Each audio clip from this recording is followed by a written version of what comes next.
ஓம் சாய்ராம். உன் குடும்பத்தை பற்றிய கவலை உனக்கு. எப்பொழுதும் புலம்பிக் கொண்டே இருக்கிறாய். என் குழந்தையை காப்பாற்று, என் குழந்தைக்கு நல்லது செய்துவை, என் குழந்தைக்கு நல்ல புத்தியை கொடு என்று பலவாறு புலம்பிக் கொண்டே இருக்கிறாய்.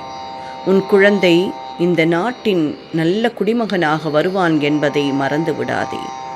அவனும் என் குழந்தைதானே, அவனை மட்டும் நான் விட்டு விடுவேனா? உன் மனதிற்கு ஆறுதல் தருவதற்காக ஒரு விஷயம் நடக்க இருக்கிறது.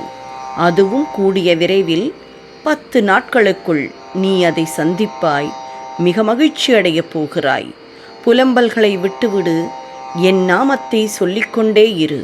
பிறகு நடக்கும் ஆச்சரியத்தை பார். பெற்ற மனதுதானே, அடித்து கொள்ளும் தானே, புரியாமல் இல்லை. நானும் பெற்றவன்தானே. நீ ஒரு குழந்தைக்கு அம்மா என்றால் நான் இந்த உலகத்திற்கே அப்பா அல்லவா? நான் விட்டு விடுவேனா?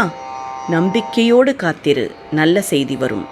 எப்பொழுதும் உன்னுடன் நான் இருக்கிறேன் என்பதை நம்பு. இது என் வாக்கு.